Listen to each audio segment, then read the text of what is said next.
Haleluya, Bwana Yesu apewe sifa sana. Ninakusalimu katika jina la Yesu. Majina yangu naitwa Evangelist Michael Ndelema. Mungu ametupa nafasi tena ili kusudi tupate kujifunza neno la Mungu. Acha niombe, halafu baada ya hapo tujifunze neno la Mungu. Baba, asante kwa ajili ya neema yako na nguvu zako. Napojifunza neno lako Mungu, kapate kutawala na kuwa pamoja nasi, katika jina la Yesu aliye hai. Amen.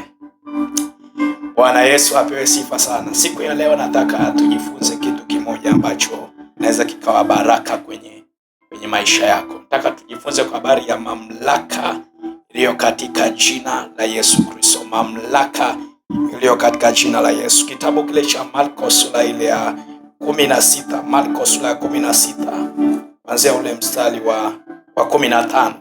Maandiko yanasema, akawaambia, enendeni ulimwenguni mote mkaihubiri Injili kwa kila kiumbe. Aaminie na kubatizwa ataokoka, asiyeamini atahukumiwa. Mstari wa 17 ambao ndio key point inayoitafuta.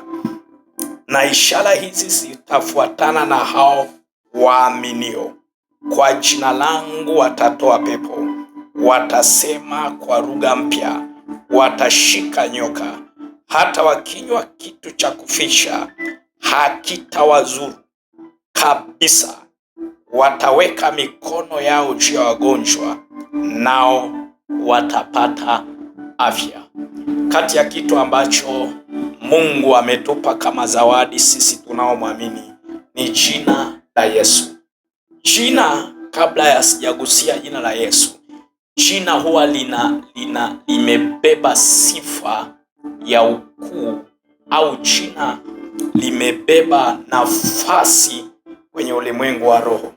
Ndiyo maana kitu pekee ambacho Mungu aliona atuachie wakati Yesu anaondoka ni jina.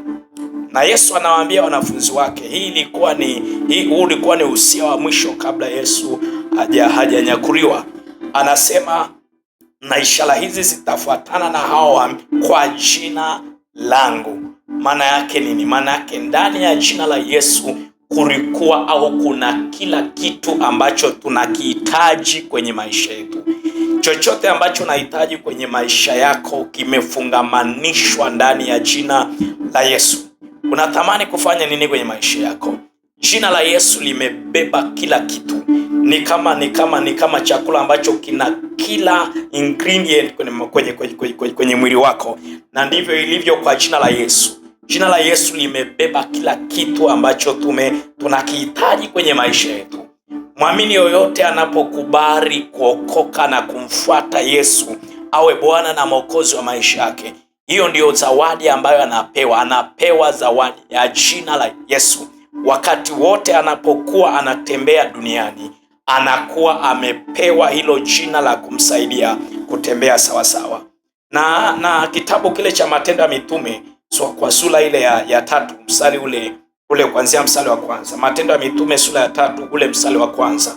Anasema, Petro na Yohana walikuwa wakikwea pamoja kwenda hekaluni saa ya kusali saa 9.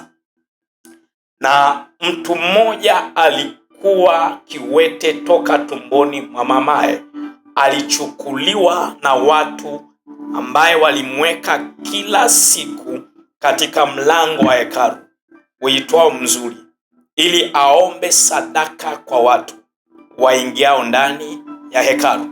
Mtu ambaye alikuwa hawezi kutembea, kiwete, kazi yake kubwa ilikuwa ni kuomba sadaka, na kulikuwa na watu ambao walikuwa wamejitolea kumsaidia, kumbeba, wanampeleka sehemu husika, anakaa pale, ana kitunga cha sadaka, watu wanapopita wanaingia hekaluni wanamwachia sadaka. Maandiko yanasema wakati akiwa amekaa pale, yule mtu ilikuwa ni mazoea yake, kila anapokucha anabebwa, anawekwa pale, na kazi yake kubwa ilikuwa ni kuomba sadaka. Kwa hiyo maisha yake yote yalikuwa ni maisha ya kubebwa na kuwekwa mahali ili kusudi apate kupewa sadaka. Msaada mkubwa wa watu kwenye maisha yetu wakati mwingine ni kutubeba, kutupeleka mahala Baada ya hapo hakuna msaada mwingine tena.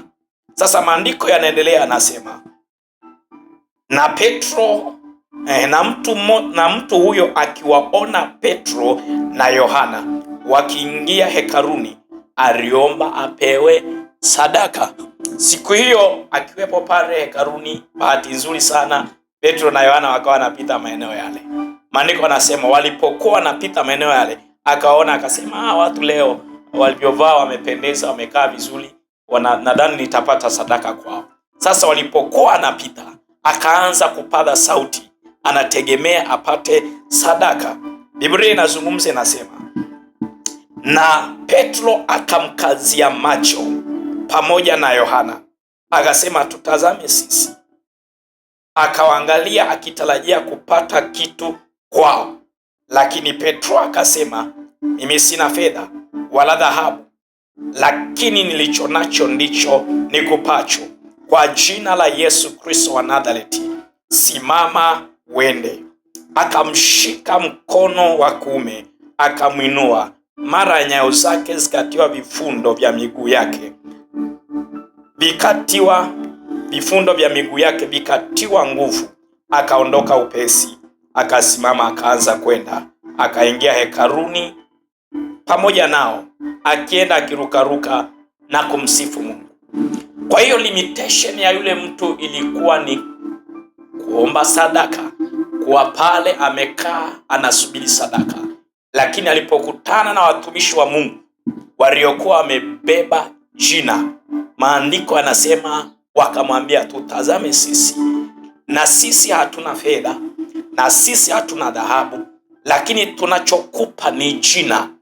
Wale watu hawakumpa fedha, wale watu hawakumpa dhahabu, walichompa ni fedha, walichompa ni jina la Yesu. Mtu anaweza akakusaidia akakupa fedha, mtu anaweza akakusaidia akakupa dhahabu, akakupa vitu vya thamani, lakini visikutoe kwenye tatizo ulilonalo. Lakini kuna kitu pekee kimoja ambacho mtu akipewa kinamuondoa kwenye tatizo alilonalo, ni jina la Yesu. Maandiko yanasema hawakumpa kitu kingine chochote zaidi ya jina.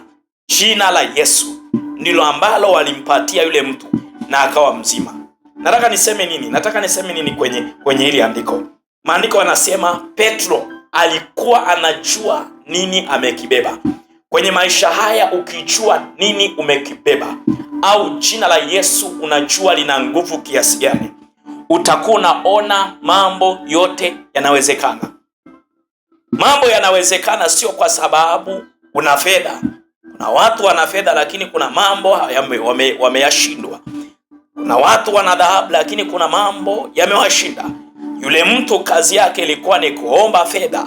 Kila siku akija pale hekaluni anaomba fedha. Kwa hiyo unaweza ukawa unapata fedha lakini usikae kwenye utoshelevu wa kila siku. Yule mtu kila siku alikuwa na mahitaji.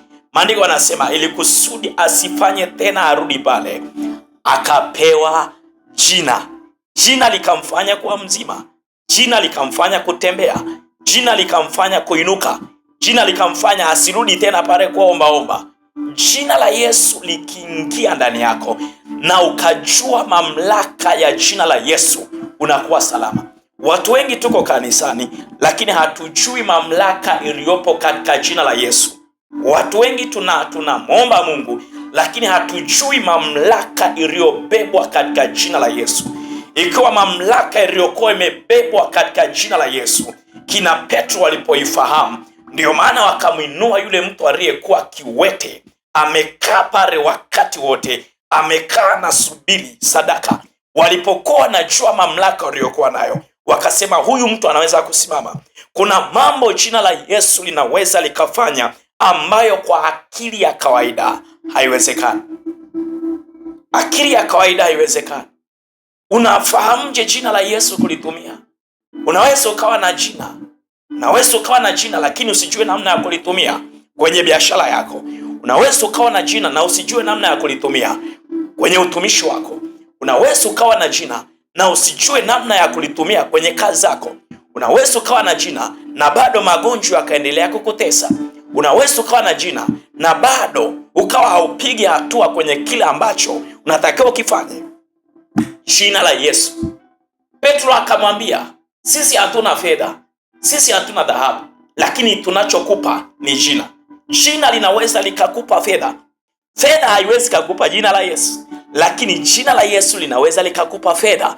Jina la Yesu linaweza likakupa hatua ambayo unahitaji kupiga ukafika kwenye hatua kubwa.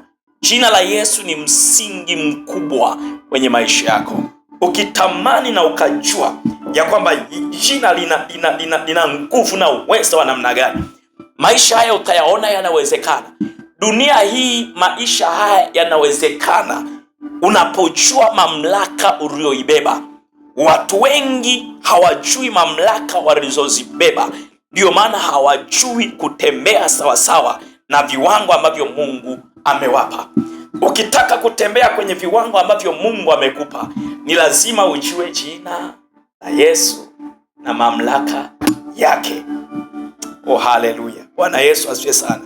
Bwana Yesu asifiwe sana. Chochote unachokitafuta kinapatikana ndani ya jina la Yesu. Chochote unachokitafuta kinapatikana ndani ya jina la Yesu. Unatafuta nini? Unatafuta kuwa na familia bora, unatafuta kuwa na familia nzuri, unatafuta kuwa na ndoa bora, unatafuta kuwa na biashara bora, unatafuta kuwa vyovyote vile utumishi wako umetukuka. Ni lazima ujue mamlaka iliyo katika jina la Yesu. Ukijua mamlaka iliyo katika jina la Yesu, utafika mbali na ukuu wa Mungu utasimama na maisha yako, na neema ya Bwana itakaa na wewe. Watu wengi tunasumbuliwa na magonjwa kwa sababu hatujui mamlaka iliyo katika jina la Yesu. Kitabu kile cha Wafilipi, nitarudi kwenye kitabu cha Matendo ya Mitume. Kitabu cha Wafilipi sura ile ya pili. Kitabu cha Wafilipi sura ile ya pili. Ngoja nikusomee hapo na utabarikiwa. Kitabu cha Wafilipi sura ile ya pili na ule mstari wa 9. Wafilipi sura ya pili mstari wa 9, wa 10 na wa 11. Kwa hiyo tena Mungu alimwazimisha mno, akamkilimia jina lipitalo kila jina, ili kwa jina la Yesu kila goti lipigwe. Kwa jina la Yesu kila goti lipigwe, la vitu vya mbinguni na vya duniani na vya chini ya nchi, na kila ulimi ukiri ya kuwa Yesu Kristo ni Bwana, kwa utukufu wa Mungu Baba. Jina Yesu akakirimiwa jina, na hili jina maandiko anasema ya kwamba kwa jina la Yesu kila goti lipigwe. Manake hakuna jina kubwa zaidi ya jina la Yesu. Kuna watu wanaweza akawa na majina yanatisha, kuna watu wana majina yana sifa. Majina likitajwa jina lako unajua huyu mtu ana hela, likitajwa jina lako unajua huyu mtu ana heshima, likitajwa jina lako unajua huyu ni mtu maarufu. Lakini jina la Yesu peke yake ndiyo jina ambalo tumepewa katika majina yote ya vitu vya mbinguni na vya duniani.